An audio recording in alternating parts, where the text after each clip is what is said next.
Halo, assalamualaikum. Apa kabar teman-teman semua? Salam sehat semuanya. Kita ketemu lagi dengan pemancar yang eh, 700 watt, ya 700 watt. Tapi kita sekarang akan mereview atau apa ya? Saya akan mencoba mensimulasikan bagaimana cara mengukur dengan instrumen, bisa dengan alat-alat ukur. Eh, Agar apa sih? Nah, agar ini keluarnya nanti selain baik ya, kualitas audionya baik, kemudian awet. Jadi kalau kita nanti ukur-ukur pengukuran di bagian PWM-nya atau RF atau tegangannya itu dikerjakan secara secara sesuai dengan eh, dia bekerja, ya. Kadang kan kita kalau kita ngerakit, kalau nggak diukur asal ya mungkin bagus ya, hasilnya ada yang bagus, ada yang kurang bagus, tapi mungkin ada yang kurang awet gitu ya, baru setel nanti tiap 10 hari atau seminggu ada yang rusak, katakanlah mungkin bagian power supply-nya atau panel PWM-nya atau RF-nya. Dan mungkin ada beberapa yang lain yang bisa bisa rusak ya, karena mungkin kita tidak terukur, ada tegangan yang tidak terukur. Nah, nanti kita coba cek satu-satu dengan instrumennya. Teman-teman boleh siapkan nanti multitester seperti ini, boleh ya, analog boleh, boleh juga nanti ada counter frekuensi, ada osiloskop, ada power meter, ya, kayak gitu tuh. Nah, power meter boleh, nih nanti counter frekuensi oke, kita setel dulu, hidupin dulu ya.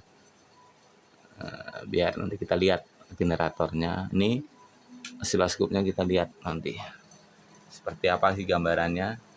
Dan bisa juga pakai radio untuk suara kita, ya, suara kita kayak apa sih nanti pakai radio receiver.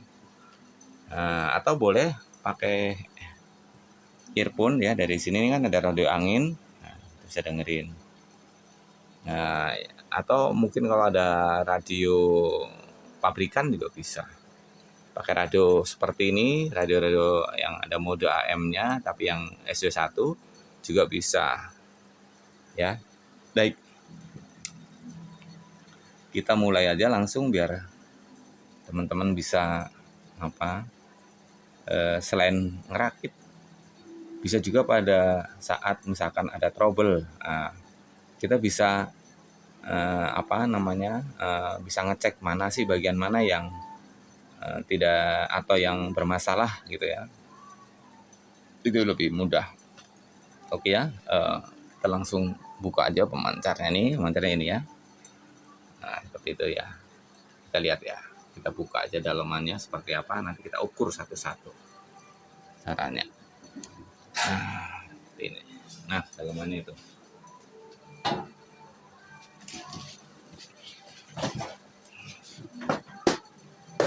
Oke ya. Nanti kita cek satu-satu. Jadi ini matiin dulu deh. Ini pemancarnya itu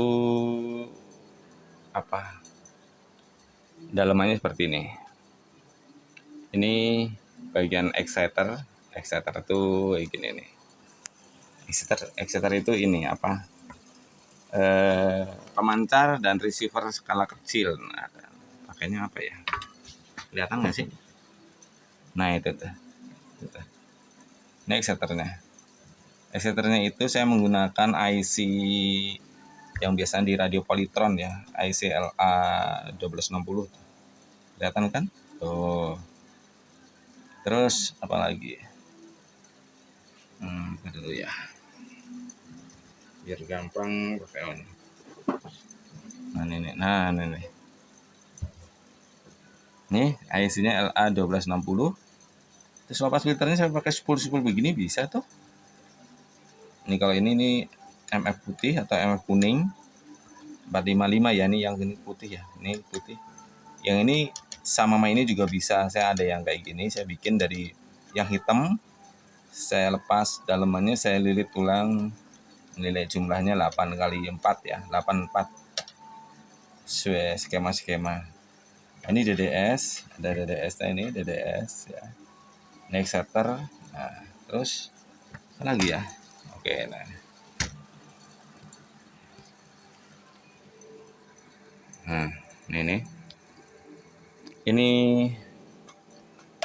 ini generator PWM, ini penguat mic ya, penguat audionya saya menggunakan 741. Ini generator PWM-nya saya menggunakan TL494 yang banyak di pasaran, yang mudah dicari. Ini terus ini panelnya, panel PWM-nya ini pakai dioda dampernya tipenya berapa ini? Lupa saya ini. Banyak ya tipenya, ada banyak. Yang penting spesifikasi dari dioda damper itu dia harus dioda yang super fast atau hyper fast ya. Jadi datasheetnya teman-teman bisa nih diodanya. Pokoknya spesifikasi dioda hyper fast atau super fast. Nih. Ini yang bagus sih kalau teman-teman punya ada IGBT ya, MOSFET IGBT lebih bagus dia. Salah satu spesifikasi untuk PWM itu yang penting ampernya besar, tegangan tinggi, nggak harus frekuensinya ya. Jadi dia atau C inputnya nggak harus kecil ya. Kalau untuk RF kecil nggak apa-apa, ini harus kecil. Kita pakai IGBT yang besar-besar juga bisa, ada yang seperti korek api itu yang kotak juga bisa bagus ya pakai itu. Saya menggunakan 3 biji. Teman-teman boleh banyak ya, di sini boleh banyak. Ini saya menggunakan 9N90. Ini 9N90. Kemudian ini lopas filternya. L1-nya saya menggunakan batang ferrit radio. Jumlahnya sekitar berapa? 40 lilit ini. Tapi relatif ya teman, di antara 30 hingga 50 boleh. L2-nya ini yang penting yang ini L1-nya ya. L1-nya ini penting ini untuk merubah, jadi menghilangkan frekuensi baloknya ya. Nah, terus ini saya menggunakan cincin biar tempatnya lebih efisien ya. Nah, C1-nya kan kosong, C2-nya saya menggunakan ini yang ke positif ya. Ini 2 mikrofarad. Ada ini satu mikro ke ground. Ada efeknya ya. Nah, ini C3-nya itu saya menggunakan 2 mikrofarad. Nah, ke positif ya, ke positif karena konsep ini saya menggunakan indeks source ya, indeks emitornya. Jadi dari ini, dari TL494, buffernya saya menggunakan 2N3904. Ini drivernya BD139140 masuk ke ini. Nah, ini panel PWM. Nah, nanti terus masuk ke panel RF. Ini panel RF-nya saya menggunakan tipe K. Teman-teman boleh pakai 2749, 2746 boleh. Terus banyak ya. IRFP juga boleh. 250, 450, 460 boleh. Ya, nanti eksperimennya boleh. Nah, saya lebih senang menggunakan transformer seperti ini karena lebih mudah untuk mendapatkan impedansi 50 ohmnya, lebih mudah hitung-hitungannya. Nah, karena ini saya sudah dapat formulasinya ya. Biasanya primernya kalau untuk tegangan di atas 50 volt ya, ini lilitan primernya sekitar 2 lilit. Ini ke tegangan satunya, ini sama juga. Jadi kalau seandainya inputnya dari sini ya, dari sini, kalau sini sebaliknya juga, dari sini masuk ini ke drain atau kolektor panelnya. Saya menggunakan 4 kiri dan 4 kanan, jadi 8 biji. 2 transformer ini saya combine menggunakan serial combine ya. karena totalnya sih biasanya 6 lilit, yang ini 3 lilit, ini 3 lilit, yang satu ke ground, yang satunya ke outputnya ini langsung, nggak usah C ya, nggak ada CC-nya, langsung L. Jadi ini langsung ground, lilit, 3 lilit masuk ke ini lepas filter ya, loading lah ini kalau teman-teman yang zaman dulu itu loading ya. L1 L2 ini saya menggunakan 2 mili kawatnya, diameternya ini sekitar 3/4 in, jumlahnya 13 lilit. Nah C1 nya teman-teman boleh, nah kayak gini nih, ini yang banyak di pasaran aja ya, ini 102 tapi yang 1,6 kV atau 2 kV, ada banyak di online ya, ini 1 kV 2 kV. Ini sekitar berapa ini, 750 ya, ini 1500 750. Tapi relatif ini ya, teman-teman boleh berekspresi di sini, eksperimen di sini. Nah, ini radio anginnya pakai induksi aja, pakai dioda. Ini untuk power meternya, level meternya saya menggunakan dioda untuk probe aja. Ini relay antena ya. Oke, nah terus ini power supply buat panel, spesial panel aja, dan PWM. Yang ini buat rame-rame nih 5 amperan. Nah, 5 amperan ini buat rame-rame, regulator untuk driver, untuk DDS, exciter, PWM, generator PWM, kemudian relay dan kipas. Ini dari satu rame-rame ini. Ternyata kuat kok, nggak apa-apa. Ini elko untuk panel ini saya cukup berapa nih ya, 1500 mikrofarad, tapi voltnya 400 volt ya. Oke ya, ini regulator untuk 20 volt, yang ini regulator untuk 12 volt. Generator PWM saya kasih satuan daya 12 volt. Drivernya ini khusus buat driver RF-nya saya menggunakan 20 volt ya. Oke, kita coba sekarang tes ini ya, tes yang bagaimana sih yang bagus untuk pemancar yang standar, bukan standar sih, yang awet lah, biar awet ya. Kita lihat frekuensi clock dari PWM-nya dulu, kita setting ya. Nih, nanti gini. Nah, ini kan, nah itu. Nah, ini teman-teman ya. Ini kan di generator PWM ya. Ini ada PR 10 kilo dan ini sekitar 200 kilo ya. Yang ini untuk gain audio, yang ini untuk clock, frekuensi clock. Jadi kalau clock, frekuensi clock tuh apa sih? Frekuensi pembawa audio dengan pada gelombang balok ya di sini. Jadi jadi ini kita setting frekuensinya ya, biasanya ya kisaran antara 50 kHz hingga 150 kHz. Ada yang lebih, nanti disesuaikan dengan low pass filter ini ya. Kalau teman-teman nggak punya instrumen ya, nanti dengerin aja audionya. Kalau yang paling bagus, paling gede powernya itu biasanya cocok antara frekuensi dengan low pass filter, itu biasanya ya teman-teman, yang gampangnya gitu. Tapi kalau gitu kan beresikonya meletup, kadang-kadang rusak ya komponennya karena terlalu tinggi frekuensi clocknya, nggak taunya, atau waduh nggak bunyi tapi kita paksain, padahal dia mungkin frekuensinya karena kerendahan atau terlalu tinggi generator clocknya. Oke ya, kita cek dulu ya. Nah, saya settingnya biasanya saya seneng kalau generator ini ya, generator PWM itu sekitar 100 kHz. Tapi oke lah, kita lihat ya. Ini kita pakai counter frekuensi ya. Ini kita hidupin ya.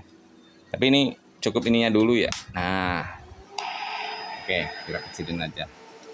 Nah, kita cek satu ke ground, satu ke bagian biasnya atau gate-nya.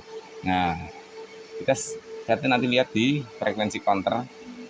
Nah, frekuensi counternya ini kita pakai skala yang di bawah 100 MHz ya. Terus nanti kita lihat osiloskopnya juga. Kita frekuensinya ini benar nggak ya? Kalau gitu sekitar 100 kHz, kita pencet ya. Nah, itu ya sekitar. Oke ya. Tapi kalau saya mau delete masih berubah. Ya 100 ya, relatif lah itu. Nah, teman-teman boleh mainkan tadi apa, sambil kita lihat frekuensinya kayak gini misalkan. Nah, kita lihat, atau kita mic-nya kecilin dulu ya. Nah, lihat. Nah itu berapa itu? Nah, turunkan dari 50 sampai 100. Nah udah 100 ya, kayak gitu. Atau ya kayak tadi itu, kalau misalkan nggak ada instrumental kayak gitu ya, kira-kira dengerinnya di pakai speaker atau pakai headphone atau pakai apa yang paling enak deh gitu ya. Nah kita lihat spektrumnya pakai oscilloscope. Spektrum pakai oscilloscope dapat bagus nggak gambarnya ya. Nanti benar nggak sih pulsa itu buat ngelebarin sama nyempitin ini apa namanya, pulsa apa gambarnya. Oke ya, kita lihat ya. Ini kita pakai skala time diff-nya itu agak tinggi ya. Nah seperti ini. Nah itu ya. Nah seperti ini. Nah itu. Ini kalau pulsa saya geser-geser, kayak gini saya geser-geser. Lihat tuh. Nah saya geser-geser itu. Kan gerak-gerak tuh. Ya. Jadi kalau gini kecil powernya. Nah, tapi yang paling bagus gini. Pada biasanya segini nih, sekitar sepertiga atau 30% dari apa grafik bawahnya kayak gini nih. Ini kan atas ya, nih gelombang atas, gelombang bawah. Gelombang atas ini kira-kira sepertiganya ini, itu biasanya apa audionya paling bagus. Contoh ya, kita ini coba. Ini udah terlalu besar nih. Ini jam 12 ya. Kalau jam 11 kayak gini. Nah, kita lihat nanti bener nggak sih kalau kita mau dilir? Ya, kita lihat. Ini contoh ya. Nih. Gede banget kan? Hampir 100%. Tapi kalau misalkan saya segini nih, kecil nih, jangan lebih kecil sampai lebih kencang lagi. Tapi kalau misalkan saya pulsanya kegedean lagi, nah, 50% sama itu. Masih audionya masih apa ya namanya, masih nampak. 1, 2. Beda kalau yang seperti ini. Nah seperti ini. Ini PWM-nya. 1, 2 gitu ya. Tapi kalau misalkan apa namanya adanya nggak punya osiloskop ya, teman-teman bisa pakai multitasker gini ya, nih ini, terus pakai dioda IN 4148 sini aja dibalik ya, terus pakai skalanya AC 50 boleh, nanti diukur di gate-nya kayak tadi itu, di gate-nya kayak gitu, di gate-nya. Nah di gate-nya kayak gitu aja. Negatif biasa tetap ke ground kayak gitu. Nanti kayak gini. Nah, nanti kelihatan berapa volt. Biasanya nih kayak gini nih, kita lihat ya. Ini langsung aja bisa kok, nggak usah pakai dioda ya. Dioda yang untuk amanin alat aja nih, contoh ya, lihat. Naik kan 5 volt. 5 volt berarti ya kalikan 2, berarti dia 10 volt. Berarti VGS-nya 10 volt. Nah, MOSFET dikerjakan pada VGS 10 volt, berarti dia udah di atas tegangan dini massa, berarti dia udah di atas kelas E.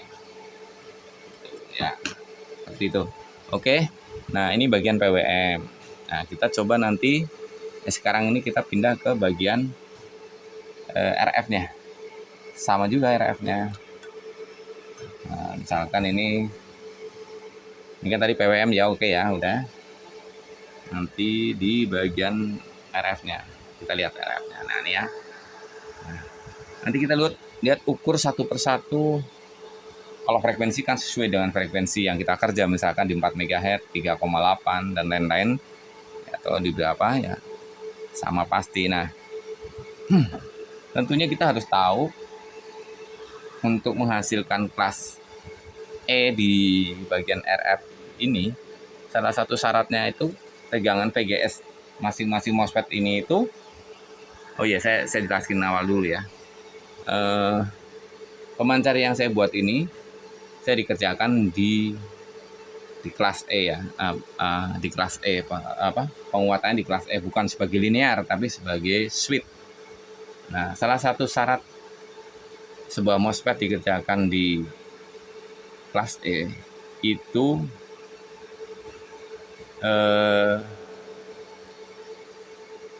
MOSFET itu diberikan tegangan VGS-nya di atas tegangan dini massa, katakanlah tegangan biasnya ya, tegangan biasnya di atas tegangan datasheet lah gitu ya. Misalkan gini, kalau misalkan saya punya H2749 atau IRFP 250N, VGS-nya berapa sih, diukur, dilihat dilihat di datasheet. Oh, rata-rata biasanya ya sekitar 5 volt ke bawah.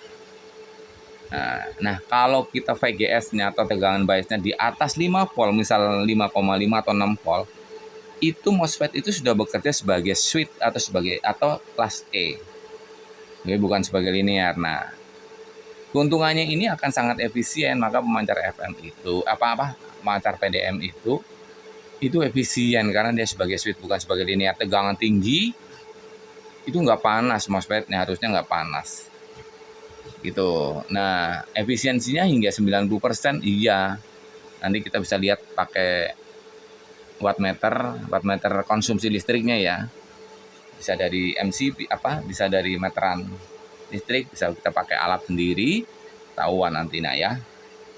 Nah, ini salah satu syarat tadi untuk menghasilkan VGS di atas tegangan dini massa untuk pemancar AM/PWM ini, kita harus membuat driver atau pendorong dari depan sebelum masuk ke RF ini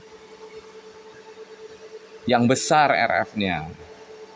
Jadi untuk menghasilkan, karena kan ini nggak pakai tegangan sendiri ya. Kalau teman-teman di kelas lain ya sebagai linear itu dikasih pakai 7805 dan rangkaian lain-lain, sehingga tegangan kita atur, 3 volt, 2,75 dan lain-lain ya. Atau maksimal kalau 5 volt pasti meletup itu, MOSFET-nya pasti jebol. Kalau ini nih nanti kita lihat ya, tegangannya itu di atas 12, di atas 10 volt, di atas 5 volt semuanya tegangan biasnya. Tetapi tidak dikasih tegangan, tidak secara sengaja kita kasih pakai 7812 atau 78, enggak. Jadi dia ada induksi dari transformer driver ya. Nah, gini, kita lihat nanti ukur benar nggak sih ini tegangan VGS-nya itu di atas tegangan dini massa. Kita lihat ya. Oke ya, nih. Jadi saya terangkan lagi tadi, salah satu syaratnya itu, bagaimana syaratnya itu untuk mendapatkan tegangan yang besar, drivernya harus gede. Drivernya kalau bisa di atas 15 watt, bahkan mungkin lebih. Nah, untuk mendrive ada 8 ini, saya cukup menggunakan MOSFET kecil ya, transistor MOSFET kecil. Final drivernya ini saya tipenya ini IRF 640 atau IRF 540 boleh. Ini mampu untuk drive ini bahkan saya pernah 12 ya, 66 gitu, kuat itu. Kita lihat ya, benar nggak sih ini tegangannya di atas tegangan dini massa. Oke, kita cek dulu instrumennya dulu ya. Nah, saya menggunakan osiloskop. Ini osiloskopnya nih, saya kalibrasi dulu. Ini diff-nya, time diff-nya ini default per diff-nya itu saya menggunakan 5 volt. Jadi satu diff ini, satu kotak ini 5 volt. Jadi kalau misalkan 2 kotak berarti 10 volt ya. Oke, kita menggunakan probe. Ini ya. Nah, jadi kalau nanti satu kotak itu dia 5 volt ya, tegangannya 5 volt. Teman-teman juga bisa pakai multitester yang kayak tadi itu. Kalau tadi ini tegangan, ini kan frekuensi rendah masih bisa tercover ya. Tapi kalau RF ini kan udah 4 mega, kadang teman-teman boleh pakai, ada resep yang pernah saya share di sebelum-sebelumnya pakai dioda IN4148 bisa. Nah, kita lihat ya. Ini rangkaian drivernya. C dari DDS ini, dari DDS ya, exciter ini. Dari IC 335 ya. Itu dikuatkan satu transistor 2N3945. 3904 ya, 2N3904. Kemudian saya masuk ke BD139. Oh ya, ini cari coba teman-teman, ini tips aja ya, saya sering kecewa di sini kalau ada yang murah ya. NXP itu, merek NXP kurang bagus ya. Mungkin bisa teman-teman ada yang bisa ya, seperti apa yang modelnya. Tapi kalau saya berapa kali saya kecewa, saya pakai tipe merek NXP ya. Itu bikin kita stres, mati terus ya, nggak berhasil. Cari yang ST aja, tadi ST yang original, agak mahal dikit tapi kita nggak stres ya. Terus yang ini juga, ini cari yang IR ya, IR mereknya IR, produk IR itu lebih bagus ya. Kalau yang lain-lain saya lebih seneng cari yang, karena saya tidak mau kecapek gitu mikirin hanya cuman ini, cari yang kalau ada copotan ya dari komponen-komponen second bagus ya, biasanya itu diukur dulu, asal bagus ya biasanya bagus ya. Itu gitu aja. Ini satu dayanya saya kasih 20 volt. Nah, itu 20 volt ya. Oke, kita lihat nanti berapa sih tegangannya. Nah, kita lihat. Nah, oscilloscope nih, kita lihat oscilloscope. Ini pakai probe yang kaki negatifnya saya dikasih di source-nya ya, di source-nya nih, di source-nya. Nah, ininya di gate-nya VGS ya, voltage gate source-nya. Nah, kayak gini ya, kita lihat ya. Nah, kita pencet nanti. Nah, oke ya, kita lihat. Nah, tadi kan teman-teman udah lihat ya, kalau satu kotak ini berapa? 5 volt. Oke, kita pencet satu. Nah, berapa itu? Ada berapa? Kita lihat biar lebih ini. Nah, kita hitung 1, 2, 3. 3 berarti 15, ada sisa. Anggaplah ini 15 volt. Jadi VGS-nya ini atau tegangan biasnya 15 volt. Ini harus sama ya, harus sama, gambarnya harus sama. Kita lihat di sini ya. Di sini, sebelah sini nih, di berseberangan ya. Seberangan tuh. Kita lihat, sama nggak? Sama, oke? Nah, jadi sama. Jadi teman-teman boleh lihat, dicek sendiri. Kalau saya sih biasanya gini, kalau 4 ini saya ukur pakai ini ya. Pakai ada alat. Kalau teman-teman ukur ini, kayak ini SR ya, ini SR ini kayak gini nih. Nah, teman-teman mungkin banyak ya di ini saya buat ngetes MOSFET yang saya mau pasang. Jadi karakternya itu biarpun satu tipe, kadang itu datanya nggak terlalu sama loh ya. Nah, itu nanti juga kesel teman-teman. Nah, saya lebih, misalkan saya beli MOSFET ini, saya biasanya saya pakai 8 ya, saya belinya mesti 20 dua kalinya atau 16 ya. Kalau 10 ya saya beli 20. Jadi kita bisa milih mana yang nggak terlalu jauh hasil pengukuran menggunakan ini SR ini nggak terlalu jauh. Nah, teman-teman akan memudahkan kita. Nah, tapi kalau itu sudah oke, pakai ini juga. Nanti juga ketahuan nanti sama nggak sih? Kadang-kadang berbeda loh tegangannya. Ada yang 15, ada yang 20. Kalau tidak sama dari awal, makanya mesti kita ukur, kita cek dulu ya, sama ya ini. Nah, kita lihat tuh. Oke, sama ya. Siap? Oh, nah terus ini harus sama. Ke-8-8-nya MOSFET VGS nanti harus sama ya. Nah, caranya ukur begitu. Nah, kita lihat dari sini juga harus bagus, dari depan ya. Dari depan juga harus bagus juga. Ini harus bagus semuanya, ini bagus ya. Harus, kalau nggak bagus nanti gambarnya nggak bagus ya. Kita lihat nih kalau di di DDS-nya kita lihat ya. Oh kecil ya. Nah tuh, aduh bergetaran. Ya kurang lebih begitu. Ada tegangan sih, kalau ada tegangan kalau ini. Nah kayak gini. Nah itu ya, gede banget. Ini dari drivernya tuh, ya bagus nih dari driver. Berarti tegangannya berapa? Dua kali ada kali 5 volt berarti berapa? Udah gede dari depan, udah gede 10 voltan tuh. Tapi ini kan buat ngedrive IRF 640. Nah, dari BD139 saya ini tegangan dari BD139 udah 10 watt, 10 volt maaf. Jadi udah gede, mungkin sekitar 1 wattan mungkin ya buat ngedrive, atau lebih atau kurang mungkin. Nah, mana lagi? Ini tadi sudah ya.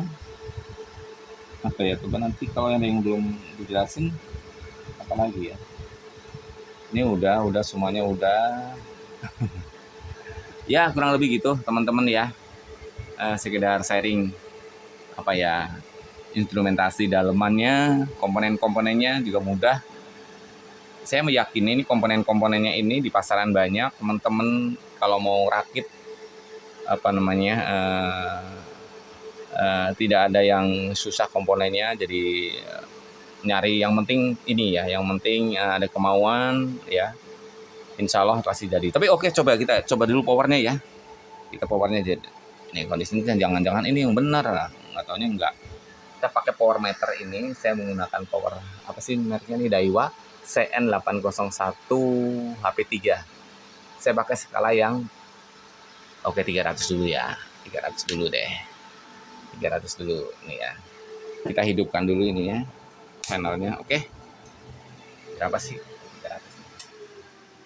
Oh, ini pulsannya di kecil. Oh, ini sekarang gede.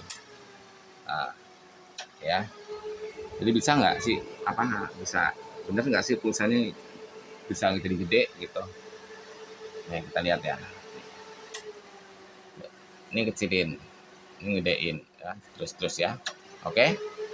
Bisa. Jadi pulsa itu naikin dan nurunin power.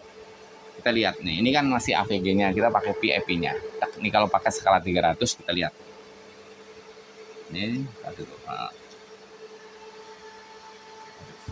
Move-nya sudah, oke. Oh, mentok. Ya, pakai skala 3 kilo. Jadi ini kalau full 3000, oke. Kita lihat ya.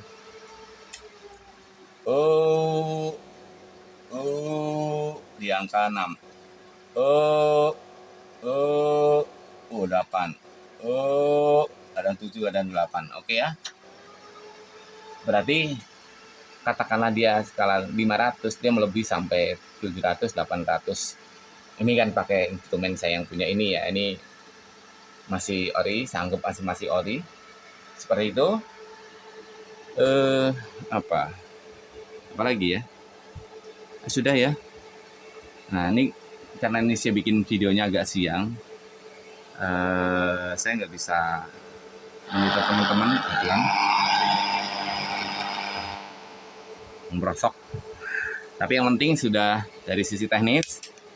Nah, saya matiin, harus saya habiskan dulu tegangannya biar nggak setrum. Ini tegangannya gede ya, kalau teman-teman ini ceroboh, tangannya acak-acak itu nempel tegangannya, kadang-kadang seperti ya kena refleksi, udah kayak setrum gitu. Oke ya, sampai ketemu. Atau ini ada teman-teman yang kurang jelas, boleh ya tuliskan di kolom komentar di bawah.